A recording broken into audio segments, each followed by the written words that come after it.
Okay, we welcome the Kansas Jayhawks head coach Rich Price and student athlete Jax Groshans. We'll start with the head coach. Well, first off, my congratulations to Texas Tech on a great year to win the Big 12 Conference. I think I heard, 3 of the last 4 years or something. It's an amazing feat. And, I mean, they're as good as their ranking, man. They're as good as anybody in the country. They're physical. They also have really good team speed. And obviously they got big-time arms, not only in the starting roles, but out of that bullpen as well. Okay, questions for Jax? Jax, I'm just curious how you'll look back on this 2019 season. I know the loss is kind of fresh, so it might be a difficult thing to do, but just what you'll remember about 2019, given that this very well is the end of the road for you guys. Obviously, this year didn't end the way we wanted it to, but everybody that we brought into the clubhouse at the beginning of the year, Zach Engelken, graduate transfer from Nebraska, all the freshmen, Nathan Berry, obviously JUCO transfer. Every single one of those guys stepped up and did their roles well. Jack Wagner had very mature at bats for not having a lot of plate appearances this season. Casey Burnham is probably one of the fastest center fielders I know, and he stepped up well this year. So, aside from the numbers and all that stuff, as a team, I'm just going to look back and see all the faces in the clubhouse and all the relationships we developed over this past year and how well the team chemistry was. There's a certain level of pride too, and just the way you guys played at the end, given how beat up you ended up being here, and you're kind of mixing and matching guys. And you mentioned Wagner stepping in with not a lot of experience, just being one example. There has to be a lot of pride in the way you guys battled. Yeah, going into this tournament, we did have a lot of injuries, and obviously we lost Bisho, and I want to say it was yesterday's game. And Wagner stepped up well for where he was. But yeah, a certain level of pride. Definitely, all the guys stepped up and they played no matter what. We knew the injuries were a factor, but we knew that a lot of people were probably going to overlook us coming into this tournament. But in spite of that, I think we played very well. Everybody, decided to say, forget what the media says, forget what the other teams say, and just kind of play it for us, play for the name on the front of your jersey. How optimistic were y'all when you got the 4-0 lead early and had a couple of good innings to start off with against Bonin? Bonna's a very good pitcher, very good off-speed stuff, and going up on a 4-0 lead, especially in the first 2 innings, was very good for us. Kind of flattened out a little bit in the later innings, but we had a lot of scoring opportunities and just hits didn't fall. That was very good for us. Obviously, Sear was boosted for that, and he threw well going into those later innings, or going into those first couple innings, the later innings.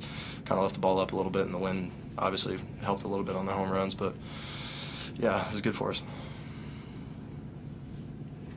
Okay, any more questions for Jax? Okay, Jax, we'll let you go back, and we look forward to seeing you here next year. All right, thanks, sir.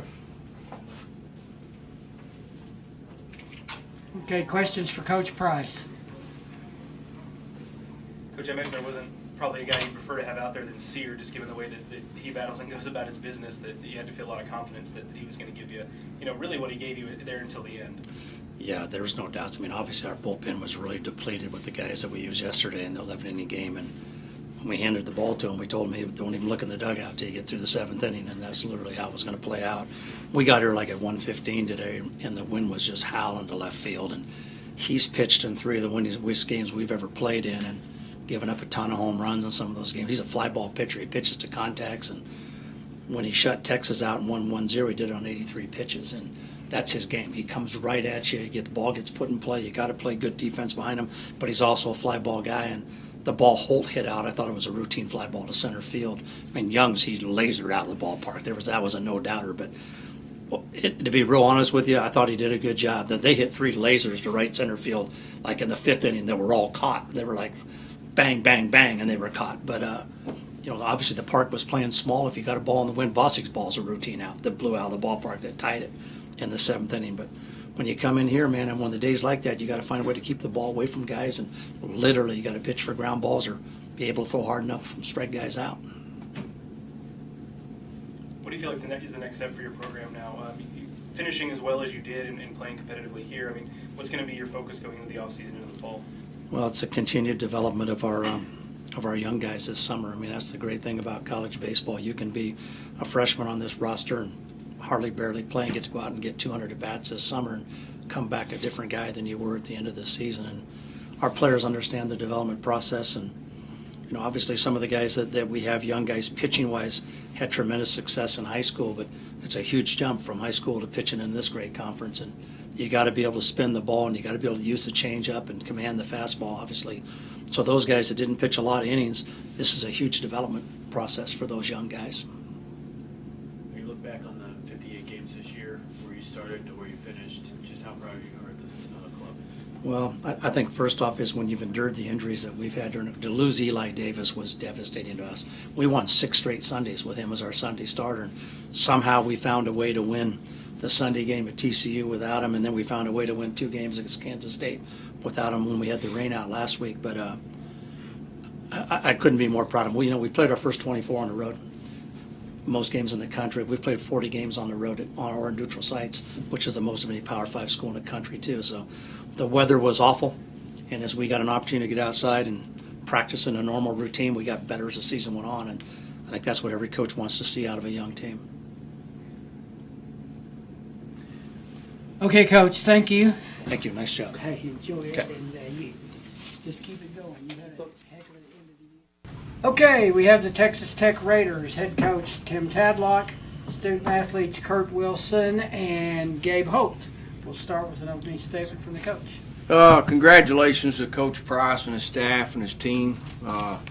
Really competed throughout the year. It's always fun competing against those guys, and thought Ryan Sear was really ultimate competitor today. I mean, I think he stayed out there for 7 and really just kept throwing the ball in there and gave them a chance. And I was really proud of the way Bonin competed through. He had some adversity. They kind of hit him in the mouth there the first 2 innings, and he settled in there and gave us a chance. So we didn't have to go to the bullpen too early, and guys put together good at-bats throughout the game. And these 2 guys, I guess, the reason they're in here, they had a couple big swings, and really proud of them. The way the whole lineup competed and the whole team. Okay, questions for our student athletes? Gabe, you're not exactly known for your power. Tell us about the home run. I don't know, man. I just went up there. I just tried to put a good swing on it with y'all saw the wind today, blowing out to the left. So, I mean, I hit it hard, and luckily the wind took it. Did you think it was gone, or were you looking for a double or triple? I thought it was going to be off the wall, but luckily it got over. We got the lead, and we went from there. Kurt, was there a tipping point where you felt like with Sear on the mound, he was throwing pretty well, but was there a point where there was a feeling in the dugout that you guys maybe had him solved a little bit and the runs were about to come? Yes, sir. I mean, he threw really well against us, but I feel like as a team we all felt like we were getting some good swings on him, and finally one of them connected, and then just kept rolling from there. Kurt, there was a stretch there in the 4th and the 5th where y'all had 4 balls in a row that were called either on the warning track or with the outfielder going onto the warning track. Are you thinking eventually you're going to get some out, or are you thinking this is not going to be the day? I mean, yes. One of those was yours, or one of those that was called deep was yours. Yes, sir. Like I said before, that we were just trying to get good swings on the ball, and at that time they were just getting caught. But luckily, we kept keep good swings, and some of them got out. Any more questions for our student athletes?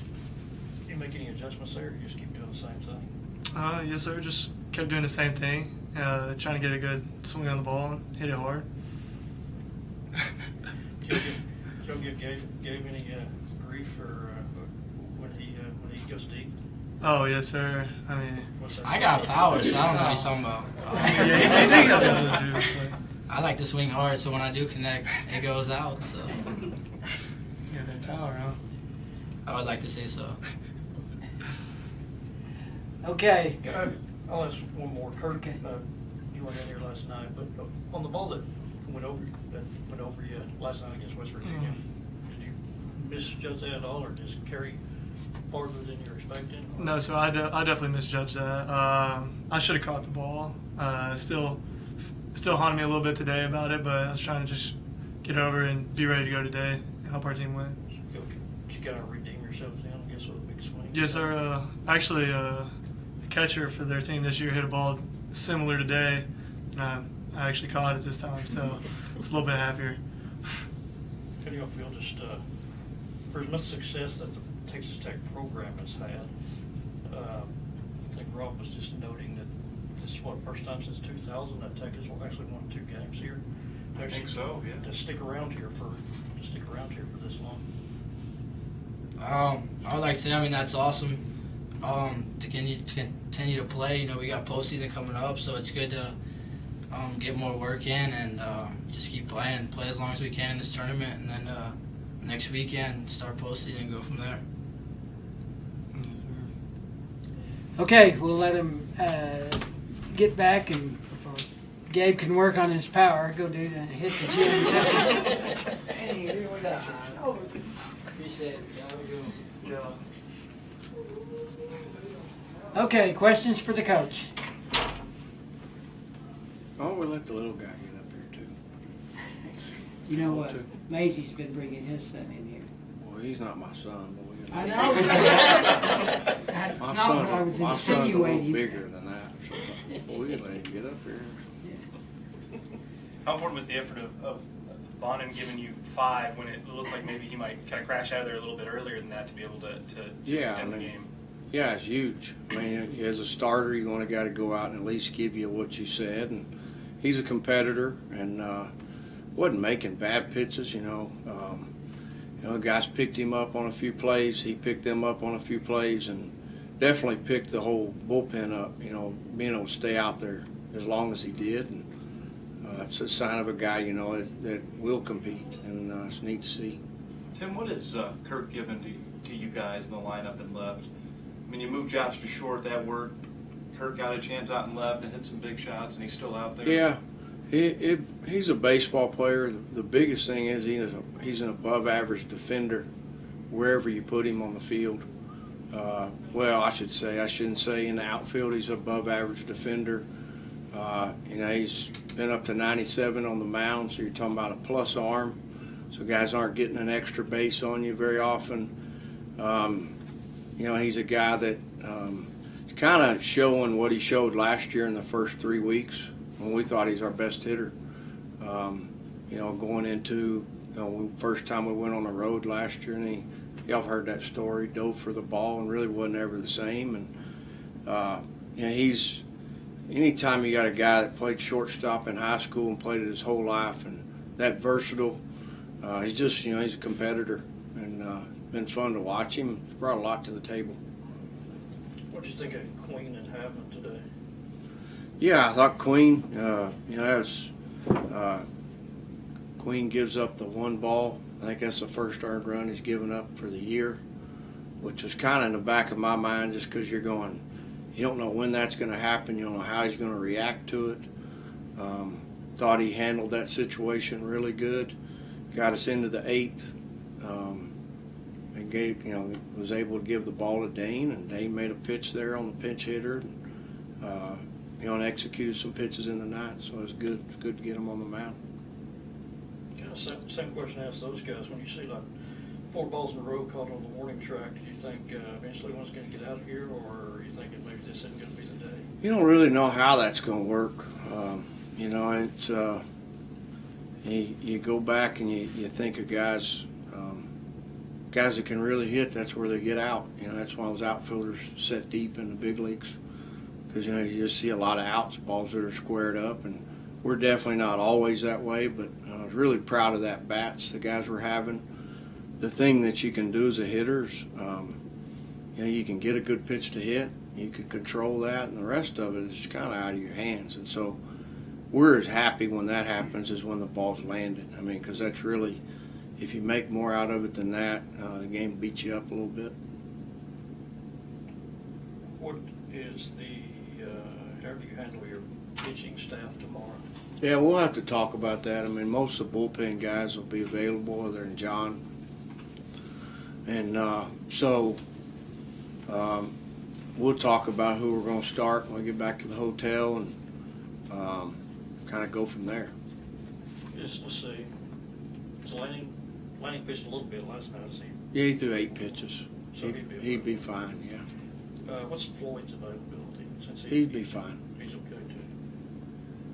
Coach, going back to the bats, you guys seemed really aggressive at the plate today. Can you talk about the team as a whole and what you thought of them at the plate today? Yeah, we don't have any problem with that. That's for sure.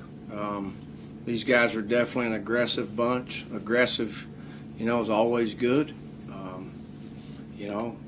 There's going to be some times you move on some pitches you wouldn't want to, but I'll take the guys that go up there and are aggressive over the guys that want to walk to get on any day of the week. And we got a lineup that likes to swing. They like to hit. And again, you're not always going to get the results you want. As Don was kind of mentioning, the line drives, deep to the warning track. And, I think I saw Bryce Harper as a 15-year-old, and that's all he did was hit it out there because he just wasn't quite strong enough against good pitching. You're going, God, this kid's a man already. And that's a good sign when you're making outs like that. And, again, that's really all you control is getting a good pitch to hit and moving on. Last week, you said that when I asked you about national seed, you said that you thought winning the conference, being number 2 RPI conference in the country, should make a pretty strong case for you. Do you feel like you've solidified it with 2 wins here? I feel like that's for somebody else to decide. I'm not on the committee. I'll let them decide it. Our body of work's our body of work. And really, right now, we got a game at 9 in the morning that we want to show up and play the game at a high level. And as far as all that goes, again, that committee will get together. A lot of really good people in that committee. And the consideration to be a national seed, we'd appreciate that. Obviously, it helps you, but it's not something right now it's at the forefront for me. Stillwell had a couple big at-bats for you. He did. You batted him higher in the lineup. What did you have him 9th today? Well, the lineup had a little bit of length today because you had Easton in there. And, you're not going to move those guys around the first 7, so he had to hit somewhere. And so really the decision there would have been, I guess it would have been Easton or Cole. And so really proud of him. I mean, when he's staying gap to gap, he's really good. And, it was good to get him behind the plate. I mean, that's a benefit of playing in this tournament this week. Some guys got on the mound, and we're getting to get some rhythm and timing, and getting him behind the plate's good. Okay, Coach, thank you. We'll let you get ready for Jay, tomorrow. you bet. Appreciate Got an it. early morning. Good to see you.